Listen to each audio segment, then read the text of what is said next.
Low level programming language जिसे कि computer बड़ी आसानी के साथ समझ सकता है, जबकि इंसानों के लिए लो लेवल प्रोग्रामिंग लैंग्वेज को समझना एक बहुत ही मुश्किल टास्क है। कंप्यूटर क्योंकि 0 और 1 यानी कि बाइनरी फॉर्म को समझता है और कंप्यूटर के प्रोसेसर पर यही लैंग्वेज रन होती है, तो इंसान के लिए इस लैंग्वेज को समझना और बाद में इसमें कोडिंग करना एक बहुत ही बड़ा टास्क बन जाता है।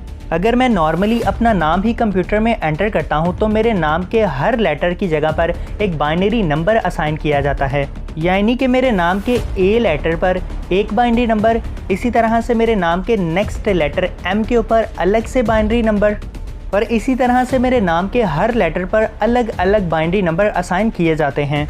अब नॉर्मली मेरे लिए तो ये 5 अल्फ़ाबेटिक लेटर्स हैं और इन्हें मिलाकर मेरा नाम बना है, जबकि कंप्यूटर के लिए ये अलग अलग 5 बाइनरी नंबर्स हैं। अब मेरा दिमाग इन 5 अल्फ़ाबेटिक लेटर्स को मेरे नाम के तौर पर ले रहा है, जबकि कंप्यूटर का दिमाग यानी कि CPU इसे अपनी लैंग्वेज यानी कि बाइनरी फॉर्म में समझ रहा है।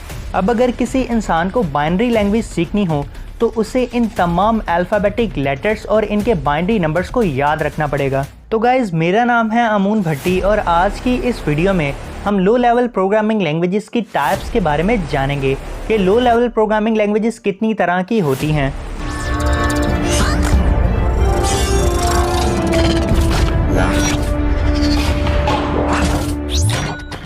चलिए तो guys, let get started. Guys, low level programming languages को 2 कैटेगरीज में डिवाइड किया गया है, पहली मशीन लैंग्वेज और दूसरी असेंबली लैंग्वेज। तो सबसे पहले हम यहाँ पर मशीन लैंग्वेज को डिस्कस कर लेते हैं। तो मशीन लैंग्वेज, जैसा कि इसके नाम से ही वाज़ह हो रहा है, ऐसी लैंग्वेज जो कि सिर्फ और सिर्फ मशीन ही समझ सकती हो। और जैसा कि अभी हमने जाना कि मशीन लैंग्वेज 0 और 1 यानी कि बाइनरी लैंग्वेज को कहा जाता है, जिसे कि मशीन तो बड़ी आसानी के साथ समझ लेती है, जबकि इंसानों के लिए इसे समझना एक बहुत ही डिफ़िकल्ट टास्क है। तो गाइज़, मशीन लैंग्वेज को फर्स्ट जनरेशन लैंग्वेज भी कहा जाता है। तो मशीन लैंग्वेज में अगर इंसान को 2 नंबर्स का सम करवाना होता था, यानी कि 1 + 2, तो एक इंसान को कुछ इस तरह से कोड लिखना पड़ता था, यानी कि 1 के लिए अलग से बाइनरी नंबर और 2 के लिए अलग से बाइनरी नंबर, और इसका जो हमें रिजल्ट मिलता था वो भी हमें बाइनरी डिजिट्स में ही मिलता था। और आज भी जितनी भी मशीन्स हैं वो इन्हीं बाइनरी नंबर्स के ऊपर काम करती हैं। नॉर्मली अगर हमने किसी मशीन को स्टॉप करना है तो हम उसका बटन दबाकर उसे ऑफ़ कर देते हैं, या फिर अगर हमने किसी प्रोग्राम को ऑफ़ करना हो या उसे स्टॉप करवाना हो तो हम स्टॉप की कमांड दे देते हैं। जबकि मशीन लैंग्वेज में वो बाइनरी कोड्स कुछ इस तरह से होंगे, 0 0 0 और 8 मरतबा ये 0। और इसी तरह से अगर कोई चीज़ ऑन करनी हो तो बाइनरी नंबर्स में वो कुछ इस तरह से होगी, 0 0 0 0 0 0 0 और लास्ट पे 1। यहाँ पर लास्ट में 0 का मतलब ऑफ है और लास्ट में 1 का मतलब ऑन है। इस लैंग्वेज को आज से बहुत ही पहले के टाइम में यूज़ किया जाता था। इसके बाद हमारे पास जो नेक्स्ट लैंग्वेज आई वो थी असेंबली लैंग्वेज।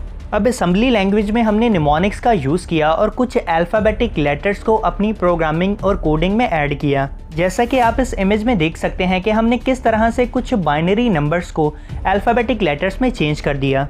इससे हमें ये बेनिफिट हुआ कि हम बाइनरी नंबर्स को याद रखने की बजाय उनके ही इंग्लिश लेटर्स को याद कर लेते थे, जिससे कि हमें याद रखना ज़्यादा आसान भी था, जैसे रीड, ऐड, सब, कंपेयर।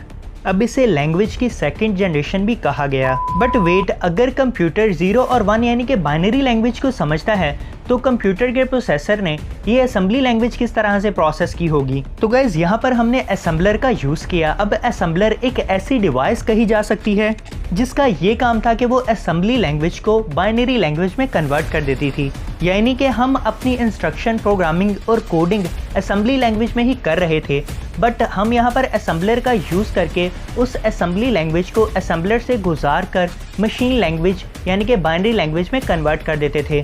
और इस तरह से कंप्यूटर का CPU उस बाइनरी लैंग्वेज को प्रोसेस कर लेता था कि हमने क्या इंस्ट्रक्शन मशीन को दी है।